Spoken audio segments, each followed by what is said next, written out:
তো অপরিসীম, অনেক বেশি। তার মধ্যে জিলহজ মাস একটা গুরুত্বপূর্ণ মাস। এই মাসের মধ্যে বিশেষ করে যারা হাজি সাহেব আছে এরা হজ আদায় করে, যারা হজ করার নিয়ত করেছিল জিলহজ মাসের শুরুতেই চলে গেছে। খানায় কাবা জিয়ারত করার জন্য কাবার দ্বার প্রান্তে পৌঁছে গেছে। ওই সুসময়ে যে আল্লাহ তাআলা আমাদেরকে এখনো বাঁচায় রাখছেন, আমাদেরকে ইবাদত করার জন্য মসজিদ পর্যন্ত আসার তৌফিক দিতেছেন, এজন্য আল্লাহ পাকের দরবারে কালিমাতু শুকর আদায় করি, বলি আলহামদুলিল্লাহ।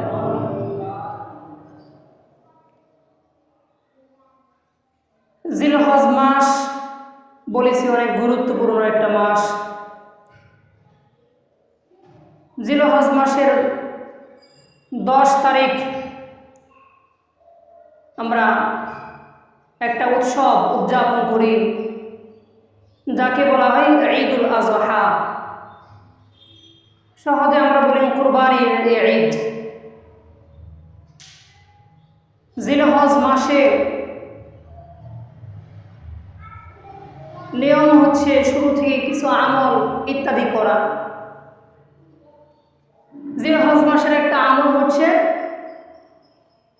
যখন জিলহজ মাসের 1 তারিখ আরবি 1 তারিখ আসে, এর আগে আগে আমাদের নখ,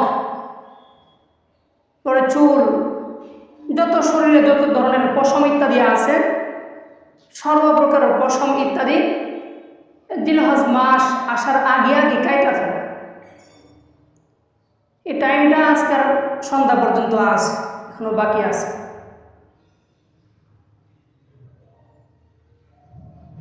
জিলহজ মাসের 1 তারিখ থেকে আরম্ভ করে জিলহজ মাসের 10 তারিখ পর্যন্ত নখ এবং পশম ইত্যাদি কোনো কিছু না কাটা। হাদিসের মধ্যে এসেছে এবং না কাটার জন্য নির্দেশ করা হয়েছে।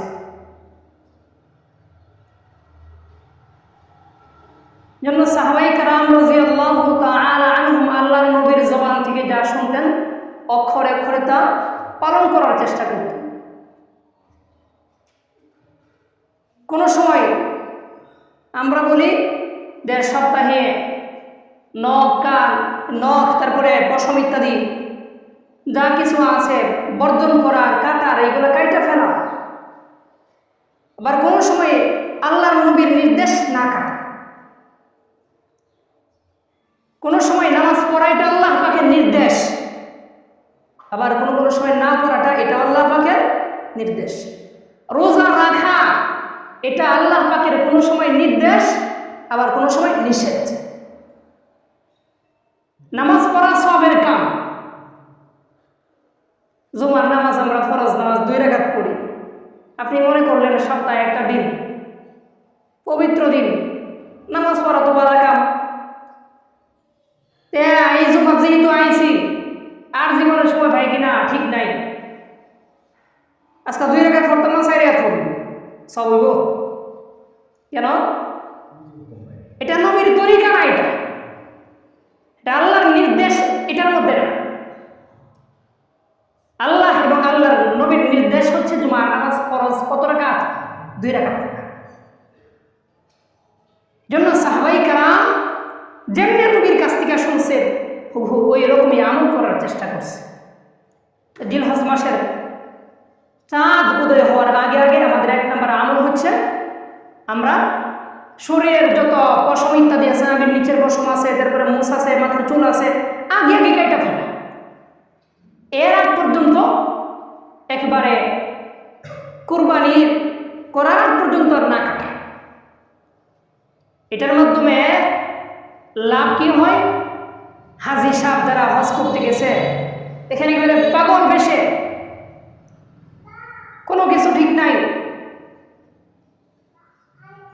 এরাও এই নির্দেশ দেওয়া হয়েছে। কিন্তু যখন আল্লাহর নির্দেশ আসছে আবার মাথা মুন্ডাইবার জন্য, আবার সবাই মাথা মুন্ডায় ফেলছে, মাথা কামায় ফেলছে। তা আমরাও যেন হাজি সাহেবদের সাথে একটা মিল থাকে আমাদের, হাজি সাহেবরা তো চলে গেছে বহু দূরে। ওই সাদাকার হাজিদের সাথে যাতে করে আমাদের একটা মিল থাকে, মিল রাখার জন্য আমাদেরকে নির্দেশ দেওয়া হয়েছে শরীরের পশম ইত্যাদি নখ জিলহজ মাস আসার আগে আগে সবগুলা কাইটা ফেলার জন্য আমরা এই আমলটা করব। 2 নম্বর আমল, জিলহজ মাস 2 নম্বর আমল হচ্ছে বেশি বেশি রোজা রাখার চেষ্টা করা। হাদিসের মধ্যে এসেছে আল্লাহর নবী সাল্লাল্লাহু আলাইহি ওয়াসাল্লাম ইরশাদ করেন, কেউ যদি জিলহজ মাসের 1 তারিখ থেকে নিয়ে কুরবানি ঈদের আগের দিন পর্যন্ত রোজা রাখে, একটা রোজা রাখলে আল্লাহ তাআলা 1 বছর রোজা রাখার সব আপনার আমলনামার মধ্যে দান করবে। রোজা কয়টা রাখলে? রাখবো একটা, সব দিব আল্লাহ তাআলা 1 বছর রোজা রাখা। আবার হাদিসের মধ্যে বিশেষ করে আসছে আরাফার দিবসের কথা, আমাদের কুরবানি ঈদের আগের দিন। এই দিনের রোজা প্রসঙ্গে হাদিসের মধ্যে এসেছে আল্লাহর নবী বলেন, সিয়ামু ইয়াউমি আরাফাতা ইন্নী আহতাসিবু আলাল্লাহ আই ইউকাফিরা সানাতাল্লাতী ক্বাবলাহু ওয়া সানাতাল্লাতী বা'দাহু। আল্লাহর নবী বলেন, আমি আশাবাদী কেউ যদি আরাফার দিবসের রোজা রাখে, অর্থাৎ কুরবানি ঈদের আগের দিন নফল রোজা রাখে, তাহলে আল্লাহ তাআলা তারে পিছনের 1 বছরের গুনাহ ক্ষমা করে দিবে, অগ্রিম সামনের 1 বছরের গুনাহ আল্লাহ তাআলা তারে ক্ষমা করে দেবে। 2 নম্বর আমলের কথা বলতেছিলাম, বেশি বেশি রোজা রাখা। প্রতিদিনের রোজা রাখলে কি সব হইব? 1 বছরের রোজা রাখার সব আল্লাহ তাআলা আমাদের আমলনামার মধ্যে দান করবেন। আর বিশেষ করে কুরবানি ঈদের আগের দিন রোজা রাখলে 1 বছর আগের এবং 1 বছর পরের গুনাহ খাতা আল্লাহ তাআলা আমাদের সব মাফ করে দিবেন। দিনের বেলা রোজার কথা গেল, রাত্রি আসছে, আমরা কি ঘুমাবো শুধু রাত্রে? রাত্রে বেলার কথাও হাদিসের মধ্যে এসেছে, কেউ যদি জিলহজ মাসের 1 তারিখ থেকে নিয়ে 9 তারিখ পর্যন্ত ঈদের দিনের আগের দিন পর্যন্ত রাত্রিতে যদি কেউ ইবাদত করে, আল্লাহ তাআলা তারে সবে কদরের রাত্রিতে ইবাদত করলে যে সওয়াব হইতো, ওই পরিমাণ সওয়াব আল্লাহ তাআলা আমার এবং আপনার আমলনামার মধ্যে দান করবেন। বছরে একবার আমরা সবে কদর পাই, আর কি আমাদের তৌফিক হয়? কিন্তু জিলহজ মাস যেহেতু আমাদের সামনে এসে গেছে, যারা চালাক মানুষ এরা চিন্তা করব অহনে আমরা ব্যবসার সময়, এখন সব কামাইবার সময়, বছরে একবার সবে কদর পাইছিলাম কিনা ঠিক নাই, স্মরণ নাই। এখন যেহেতু প্রায় অনেকগুলা দিন পাইতেছি, অনেকগুলা রাত্র পাইতেছি, যদি আমলগুলা করতে পারি তাইলে তো অনেক সব আমরা অর্জন করতে পারি।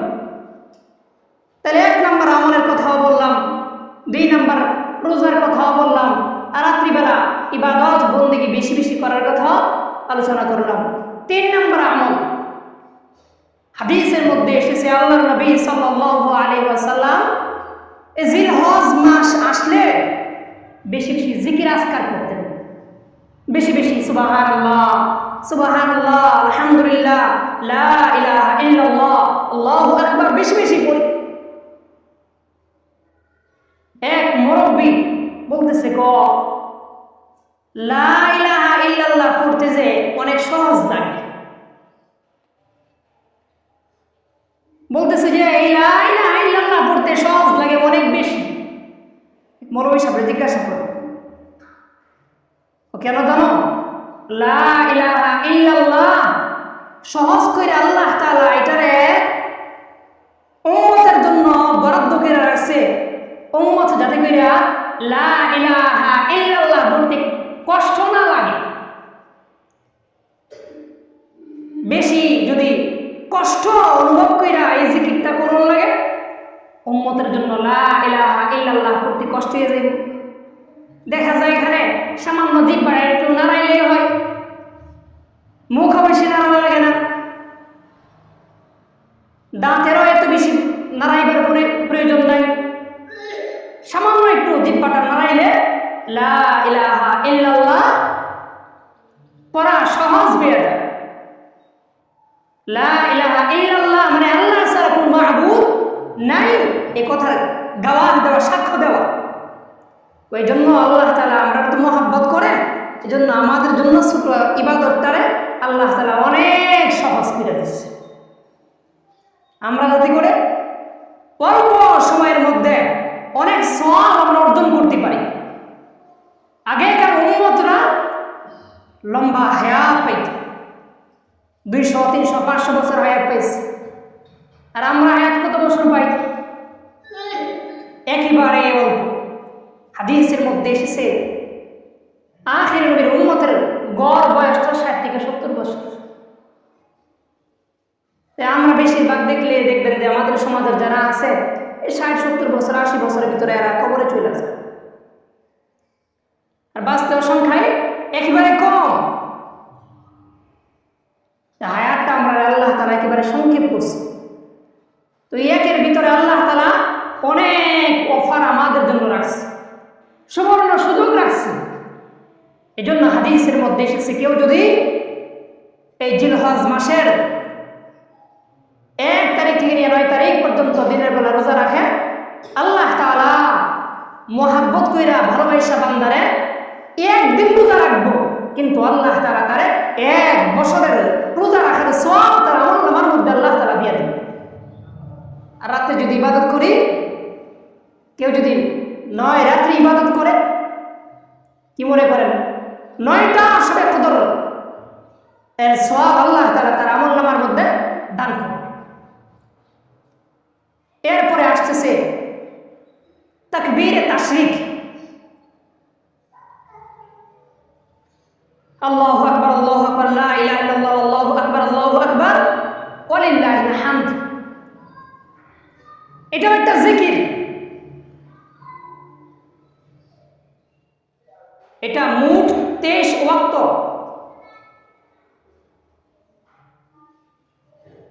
আরাফার দিবস অর্থাৎ ঈদের আগের দিন ফজর থেকে আরম্ভ করে জিলহজ মাসের 13 তারিখ আসর পর্যন্ত মোট 23 ওয়াক্ত এই আমলটা প্রত্যেকটা বালেগ পুরুষ এবং মহিলা সবার জন্য ফরজ নামাজের পরে একবার পড়া ওয়াজিব। পুরুষরা পড়বে জোরে জোরে উচ্চ আওয়াজে, আর মহিলারা পড়বে আস্তে আস্তে। এই জন্য এই আমলটাও আমরা 9 তারিখ থেকে আরম্ভ করে জিলহজ মাসের 13 তারিখ আসর পর্যন্ত করার চেষ্টা করি। ছোট ছোট আমল যদি আমলগুলো করতে পারি, এইগুলারে যদি মিজানের পাল্লায় ওজন দেওয়া হয়, দেখা যাইব মিজানের পাল্লা, গুনাহের পাল্লাটা আমাদের হালকা হয়ে যাব, আর নেকির পাল্লা আল্লাহ তাআলা ভারী বানায় দেবে। এটার উসিলা আমাদের নাজাতের উসিলাও হবে। এই জন্য এই আমলগুলো করার চেষ্টা করব। এরপরে আসতেছে কুরবানি। আমরা যারা কুরবানি করার নিয়ত করতেছি,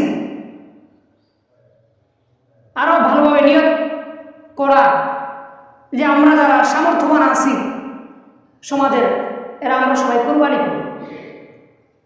আবার নিয়তের ক্ষেত্রে যেন পুরাপুরি বিশুদ্ধ নিয়ত হয়, যে যদি কুরবানিটা না করি মানুষ কি করবে, আমি যদি কুরবানি না করি মানুষ কি বলবো, আরে নতুন মাত্র বিবাহ করছি, আমি যদি কুরবানিটা না দেই শ্বশুর বাড়ি থেকে কি বলবো, মেয়েটারে মাত্র বিয়া দিয়েছি, এখন যদি কুরবানি না দিতে পারি তাইলে মেয়ের শ্বশুর বাড়ির লোকগুলা কি বলবে, আর মেয়েটা লজ্জা পাইব, এমন যেন না। বিশাল বড় একটা গরু কিনলাম 5 লক্ষ টাকা দিয়া,